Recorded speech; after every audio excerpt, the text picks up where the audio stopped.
So there's one line over here, and one line that brings them in, and one line that brings them out again. So the engines that are able to come in into their own power, they come down this line, they connect to the turntable. The turntable will line them up with whatever bay is open on this side of the roundhouse here.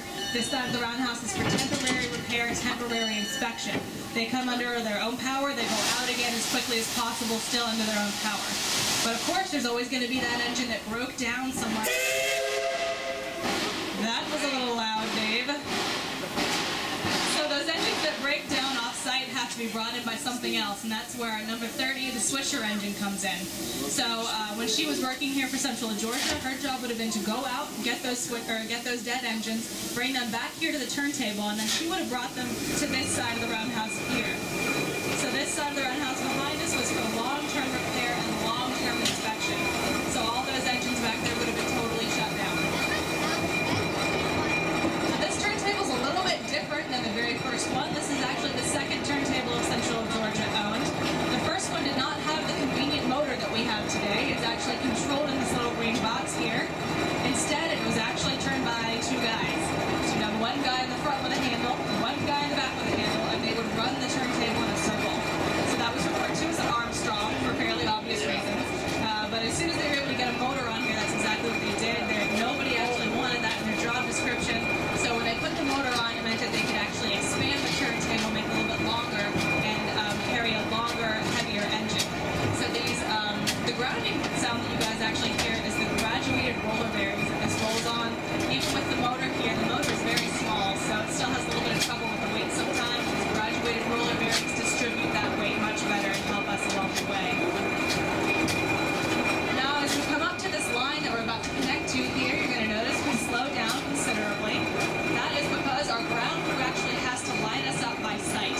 There's no mechanism on this turntable that snaps us into place with the line that we're about to take, so he eyeballs it. He usually gets it right the first time every time, but you may see him pop out of that box and readjust a little bit as we get ready to leave here.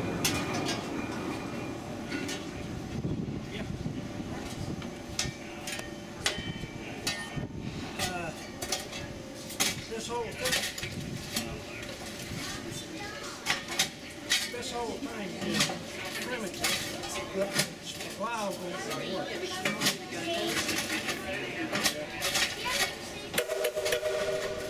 Alright, so we're going to head off the turntable here and down our first line of track, and then we will end up on that end there, and I'll talk a little bit about what we can see from that end of the side when we reach that.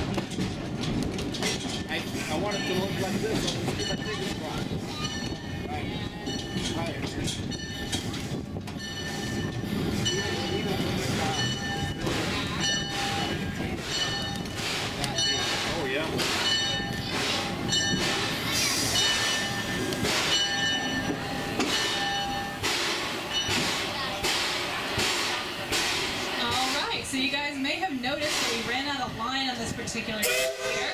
We don't have any more rails down here, unfortunately. This is actually the line that used to get us off of this site originally. So out behind us here, there used to be a bridge that crossed Louisville Road. Unfortunately, the site closed down in 1963. The city of Savannah actually really wanted to bring semis down Louisville Road at this point. So about 10 years later, they came through, they tore out this 1850s bridge that was back here. Because that was too low for them to bring those semis down. So that's where that bridge went, and that is why we are a sad, lonely island of track here, and why this is a site tour, not an excursion tour. But if anybody happens to have like $5 million just kind of lying around, you want to drop it off in the gift shop, feel free to do that. That's about how much that it would ever cost us to try to replace this bridge back here and connect to the main line out in Savannah so we could actually leave the site. Unfortunately, the complicated part of this plan is actually the main line. there is not a whole lot of main line left here in Savannah, as well as the majority of cities throughout the U.S. 1950s and 60s were a very interesting period of time for transportation here, and unfortunately one of the many changes included interstates. Passenger travel was going to vehicles, personal vehicles, rather than the train, so passenger travel on the train declined a lot. Interstates started to expand, and some of these interstates expanded into these cities here. That's what happened in Savannah. So in the 1950s and 60s, a lot of that right-of-way was actually paved over.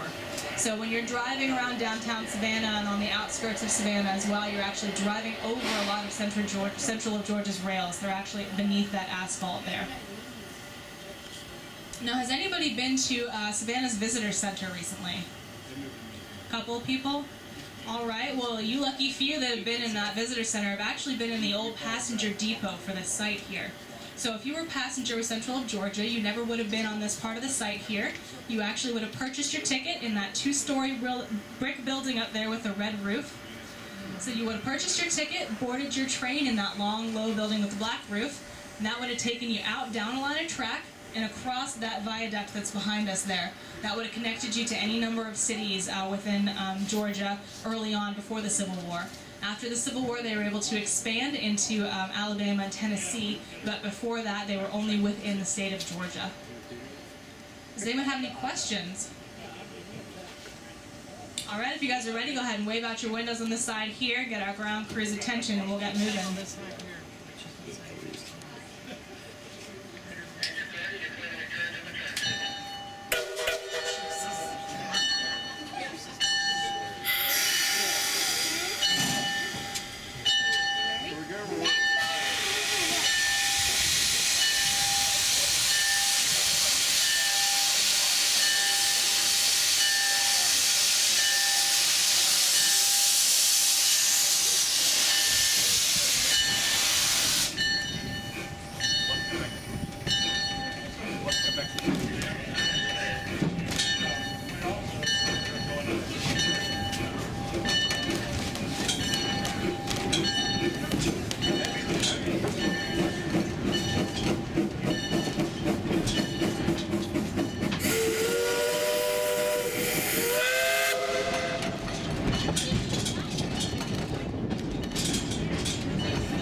Site. Now I say modern, those buildings originally were built in the 1850s along with this grouping here. Unfortunately, for some reason, that side of the site seems to be very fire prone, so that's actually burnt down in 1919. They were rebuilt as quickly as possible in 1920 because that side of the site is actually very important to the repair facility. Over here, the only thing that was being repaired are steam locomotives, so they had to have somewhere to repair the rolling stock. That would be freight cars, passenger cars, cabooses, any of those rolling stock that they would tack onto the passenger trains, freight trains. So they would bring all of those rolling stock over to the side of the site where we're headed now, and that's where all those repairs would be done. So as we pass those buildings along the way, I'll tell you a little bit about the function of each one, and then we're going to pull inside those paint shops there and park and talk a little bit more about that into the site from there.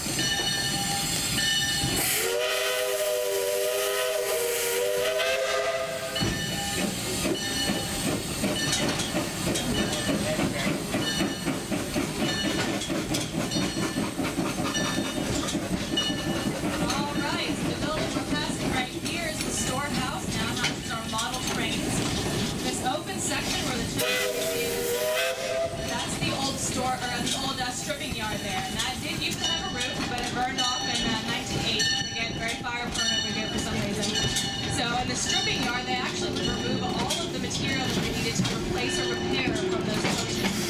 They bring them back out onto a transfer table that used to line this section over here, used to run parallel across all these buildings. They would bring it out to the transfer table, bring those coaches over to the coach repair shops. These were passing on. That's where they would actually complete all those repairs, replace all the material they'd taken off the stripping yard. Once all the repairs were complete, they bring them back out again over to these next several bays over here. All of these are dedicated to the paint shops. We're going to pull right in there in just a moment. We'll talk a little bit about the process of repainting those cars. Now, the reason we slowed down so much and why you're hearing some of that weird noise from the rails here is actually because this line is not original to the site.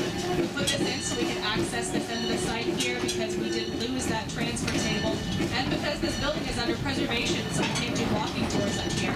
But when we put this line in, we did not intend for that curvature to be quite as tight as it is, but we ran out of space. So unfortunately, it makes a little bit of noise because even with just one car and one engine here, it's a bit of a tight turn for us to make.